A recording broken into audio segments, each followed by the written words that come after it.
की हुकूमत के साथ जाता है अपने इलेक्शन में, तो क्या गिलगित बल्तिस्तान जाती हुई हुकूमत के साथ जाएगा? क्या गिलगित बल्तिस्तान एक ऐसी हुकूमत के साथ जाएगा जिसकी दिनों में इंशाअल्लाह छुट्टी होने वाली है? और जो जानती थी, जो हुकूमत जानती थी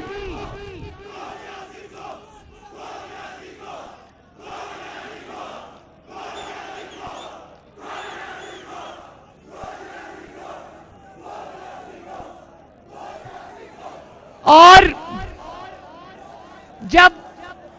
जब ये 2.5 साल पहले धांधली से आए थे, नवाज शरीफ के और मुस्लिम लीग नून और शेर के वोट पे डाका डालकर आए थे, तो 2.5 साल में ये हालत हो गई है कि आज पूरे मुल्क में जगह जगह घबराए फिर रहे हैं और कह रहे हैं कि इनके जलसों से मेरे वज़रा को परेशानी होती है। आपको परेशानी होनी चाहिए, क्योंकि आवाम आपका घेराव करेगी और आपको घर तक छोड़ के आएगी। तुम इमरान खान, तुम अवाम के, ना सिर्फ तुमने उनके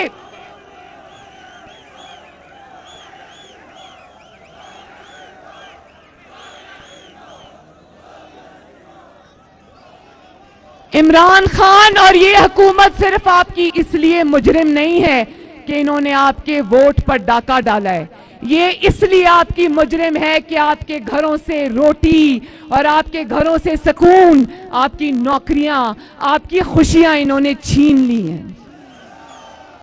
और अब जबकि हुकूमत अपने आखिरी दिनों पे आ चुकी है, इंशाअल्लाह ना धांधली रहेगी, ना धांधली करने वाले रहेंगे और ना धांधली की पैदावार इमरान खान रहेगा। और अब राज करेगी तो खल्के खुदा, इंशाअल्लाह। और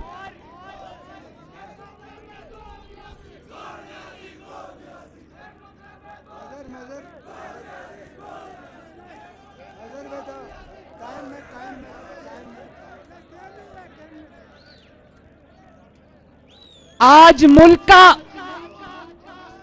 का चप्पा चप्पा जिस तरह सकरदू की ये गलियां गवाही दे रही हैं, गिलगित बल्तिस्तान की गलियां और मोहल्ले और सड़कें गवाही दे रही हैं, इसी तरह आज अवाम ये गवाही दे रही है कि नवाज शरीफ के अलावा अब पाकिस्तान के पास कोई ऑप्शन नहीं रही। अगर अल्लाह ताला के फजलो करम से, उसकी जात के करम से आज अगर किसी के पास पाकिस्तान को लगी हुई बीमारियों का इलाज है, किसी के पास पाकिस्तान के मसाइल का इलाज है, तो उसका नाम है मोहम्मद नवाज शरीफ, उसका नाम है पाकिस्तान मुस्लिम लीग नून। तो आज जब तुम्हें समझ आ गई है, कि एक पेज पर होने के बावजूद, अवाम के हक पर डाका डालने के बावजूद, धांधली के बावजूद, सारी कोशिशों के बावजूद, आज अगर तुम्हारी 2.5 साल में ये हालत हो गई है, तो हट जाओ अवाम के और नवाज शरीफ के दरमियान से। आज अगर मान रहे हो, दिल से मान रहे हो कि अगर नवाज शरीफ के पास ही इलाज है पाकिस्तान के मसाइल का, तो दिल बड़ा करो और अवाम और नवाज शरीफ के दरमियान से हट जाओ और अवाम को और नवाज शरीफ को एक दफा फिर मिलकर इस मुल्क की खिदमत करने दो। आपने क्या उस चीज का इंतजार कर रहे हो? पहला मौका आया इस साल मेरे भाइयों, गिलगित के मेरे भाइयों, बल्तिस्तान के मेरे भाइयों, के अवामी मुलाजमों की और पाकिस्तान के जो तनख्वाहदार मुलाजमीन हैं उनकी तनख्वाहें नहीं बढ़ी। पहला साल आया कि ये तनख्वाहें नहीं बढ़ी। क्या उस चीज का इंतजार कर रहे हो कि तनख्वाहें देने के लिए पैसे ही ना रहे आपके पास? इस मुल्क को अवाम और नवाज शरीफ के हवाले कर दो। इंशाअल्लाह ताला पाकिस्तान फिर से तरक्की की मनाजिल तय करेगा। और देख लो, फैसला तुम्हारा नहीं चलता, फैसला अल्लाह ताला का चलता है। और जब तुम इक्तदार के ऐवानों में बैठ के ये बात करते हो कि हम नवाज शरीफ को मिटा देंगे, नवाज शरीफ की सियासत को खत्म कर देंगे, तो ये शिर्क है, क्योंकि ये सिर्फ और सिर्फ ये पावर और ये ताकत अल्लाह ताला के पास है। और आज तुम्हारी सारी ताकतें, तुम्हारी सारी धांधलियां, तुम्हारे सारे इंतकाम नाकाम, तुमने नवाज शरीफ की आवाज बंद की, अल्लाह ताला ने आज तुम्हारी आवाज बंद कर दी। और पूरी दुनिया में अगर एक ही आवाज गूंज रही है तो उसका नाम है मोहम्मद नवाज शरीफ।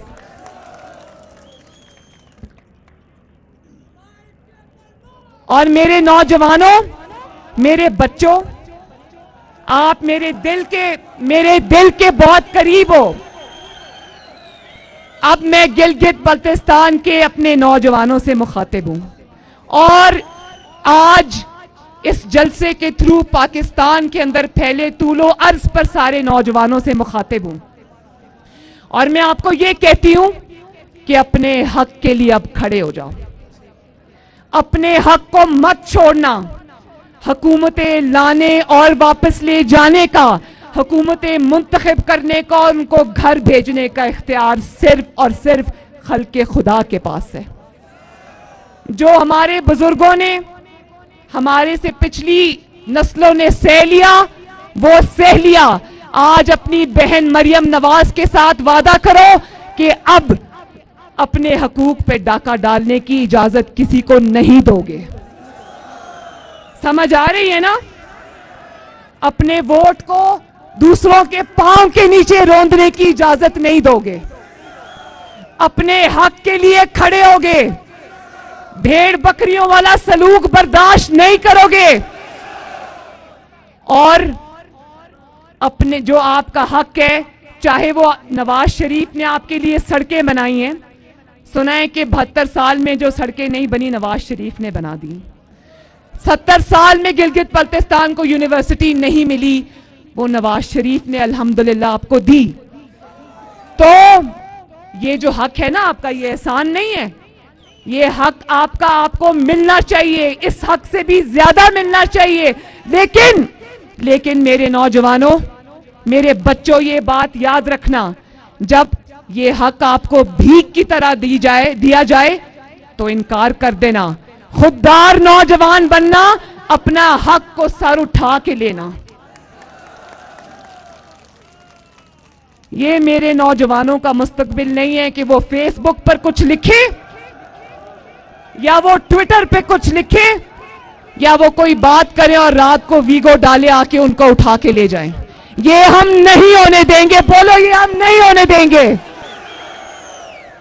अब हम इस चीज की, मेरे नौजवानों, वादा करो कि चाहे जिसको भी वोट दोगे, जो आपके वोट से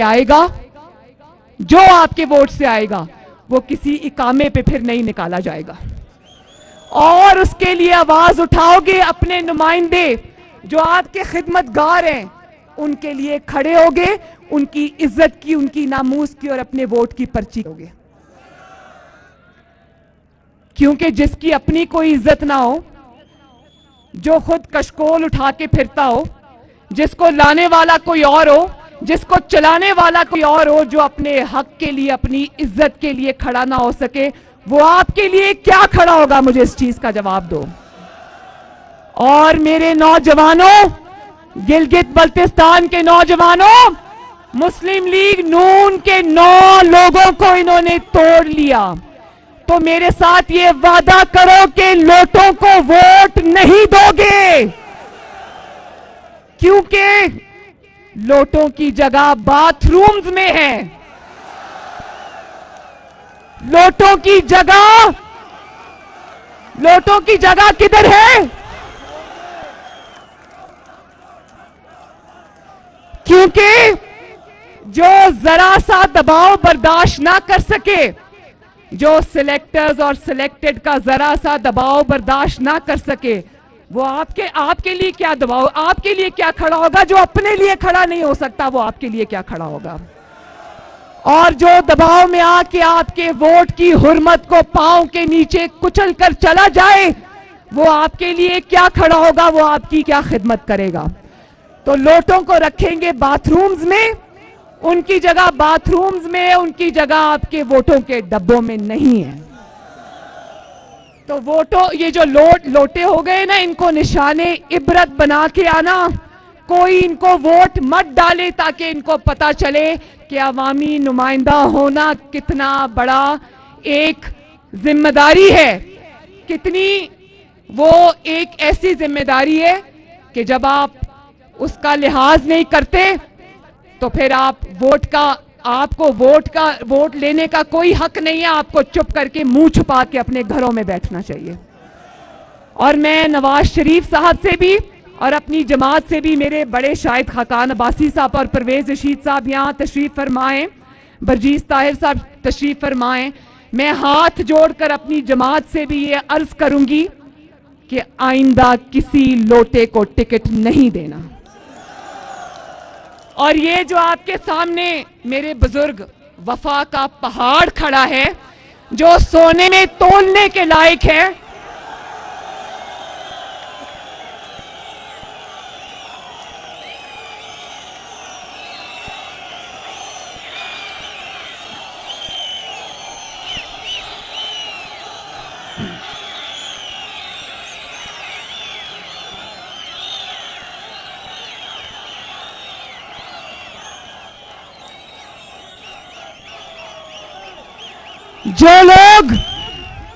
जो लोग धांधली करने के मंसूबे बना रहे हैं, वो ये याद रखें कि 2018 और 2020 के दरमियान के 2 सालों में पाकिस्तान बदल चुका है।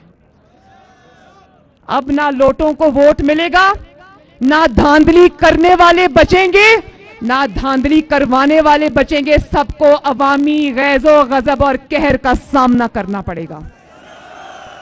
और उसको लीड करोगे मेरे नौजवानों, मरियम नवाज उसको लीड नहीं करेगी, उसको लीड करोगे आप। करोगे ना? तो मैंने कल एक जलसे में कहा कि लोटों का घेराव करो, तो मेरे अपने जो स्पोक्स पर्सन है मोहम्मद जुबैर साहब, वो उसकी सफाइयां दे रहे थे। मीडिया ने जब सवाल किया, उन्होंने कहा कि नहीं नहीं, वो हम कह रहे थे, हम वो कह रहे थे, हम वही कह रहे थे कि लोटों का घेराव करेंगे इंशाल्लाह, लोटों को छुपने की जगह नहीं देंगे इंशाल्लाह। ये लोटे जब जब अपने हलकों में जाएं, इनको ये एहसास दिलाओ कितना बड़ा जुर्म करके आए हैं। तो अब आ जाओ गिलगित बल्तिस्तान के सूबे के ऊपर। तो गिलगित बल्तिस्तान का एक मदारी आया था अभी चंद दिन पहले, एक झूठा ख्वाब दिखा के चला गया। ये उसको एहसास नहीं हुआ कि गिलगित बल्तिस्तान के अवाम सब जानते हैं, सब जानते हैं कि तुम कौन हो और तुमने कितने वादे निभाए हैं। ख्वाब दिखाया 1 करोड़ नौकरियों का, और ताबीर क्या है? ताबीर है कि 2.5 साल में 1.5 करोड़ लोग और खानदान बेरोजगार हो गए। ख्वाब दिखाया था कि 50 लाख घर दूंगा, और ताबीर यह है कि लाखों करोड़ों अफराद को बेघर कर दिया। ख्वाब दिखाया था कि IMF नहीं जाऊंगा, मर जाऊंगा, और ताबीर ये मिली कि ना सिर्फ कमाल डटाई से IMF गया, बल्कि पाकिस्तान की तारीख के सबसे बड़े कर्जे लिए और अवाम के चूल्हों और अवाम के घरों को गिरवी रखाया। ख्वाब दिखाया था कि किसी से भीख नहीं मांगूंगा, पूरी दुनिया में हमें भिखारी बना दिया। ख्वाब दिखाया था कि 100 दिनों में तब्दीली लाऊंगा, और ताबीर यह है कि फिर 1 साल मोहलत मांगी। अब कहता है मेरे पास कोई जादू का चिराग नहीं है कि 2.5 साल में तब्दीली ले आऊं। ख्वाब कहता यह था कि जंगला बस नहीं बनाऊंगा, फिर पूरी दुनिया ने देखा कि तुमने थूक के चाटा, ना सिर्फ ये कि तुमने जंगला बस बनाई, बल्कि वो आज तक तुमसे बनी ही नहीं। सालों पर साल गुजर गए, 26 अरब रुपए लग गए, आज भी वो जब बस चलती है उसमें आग लग जाती है। और ना इससे मईशत चलती है, ना इसका बस चलता है। इसका बस अगर चलता है तो गरीब अवाम के चूल्हे बुझाने पे चलता है। इसका बस अगर चलता है तो महंगाई पर चलता है। इसका बस अगर चलता है तो आवाम का रोजगार छीनने पे चलता है। इसका बस अगर चलता है तो तोड़ जोड़ में चलता है। इसका बस अगर चलता है तो जूते पॉलिश करने में चलता है। जो इंसान अपनी इज्जत के लिए खड़ा नहीं हो सकता, वो आपकी इज्जत कभी नहीं करवा सकता। और खुद चीनी पर, आटे पर सब्सिडी देकर पहले दोस्तों को नवाजता है, फिर खुद ही कमीशन बनाता है। और आटा चीनी चोरों के जो जेबों में पैसे गए हैं ना, वो उन लोगों की जेबों में गए हैं जो बनी गाला में इमरान खान के घरों का खर्चा उठाते हैं।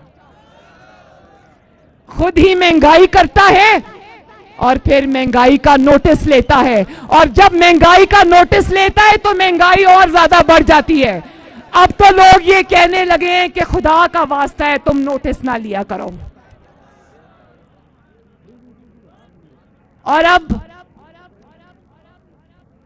एक बात कहता है कि गिलगित बल्तिस्तान को सूबा बनाऊंगा।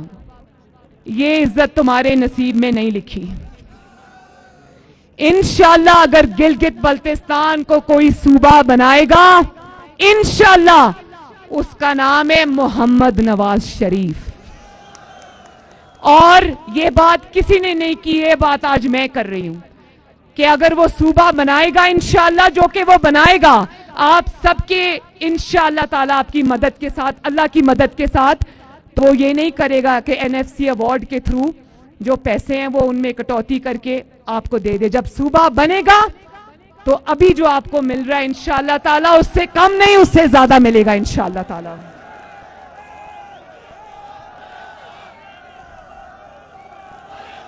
और मैं भी ये चाहती हूं कि गिलगित बल्तिस्तान के मेरे अवाम को खुद मुख्तारी मिले।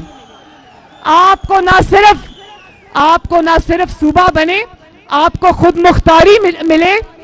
और गवर्नर जो है, गवर्नर गिलगित बल्तिस्तान भी बाहर से लाकर आपको पर मुसल्लत ना किया जाए, आप ही का नुमाइंदा हो इंशाअल्लाह ताला। और ये जो कहते हैं ना एनआरओ नहीं दूंगा, एनआरओ नहीं दूंगा, आज मैं ये ऐलान करती हूं और गिलगित बल्तिस्तान को ये बताती हूं कि अब ये एनआरओ हमसे मांग रहा है। लेकिन सिलेक्टेड अब तुम्हें नवाज शरीफ इंशाअल्लाह और मुस्लिम लीग नून तुम्हें एनआरओ नहीं देगी, क्योंकि पहले तुम सिलेक्टेड थे, अब तुम रिजेक्टेड हो। कहो इमरान खान तुम्हें एनआरओ नहीं मिलेगा। और आखिर में पूरे दिल से मेरे साथ वादा करो कि आप 15 तारीख को इंशाअल्लाह जौक दर जौक पोलिंग स्टेशंस पे जाओगे, शेर पे ठप्पा लगाओगे। और आपने सिर्फ शेर पे ठप्पा नहीं लगाना, जब आप शेर पे ठप्पा लगाते हो मेरे भाइयों, तो आप अपनी भलाई और अपनी खुशहाली पे ठप्पा लगाते हो। जब आप शेर पे ठप्पा लगाते हो तो फिर कीमतें, आपके इस्तेमाल की चीजों की कीमतें नीचे आती हैं। जब आप शेर पे ठप्पा लगाते हो तो यहां सड़कें बनती हैं। जब आप शेर पे ठप्पा लगाते हो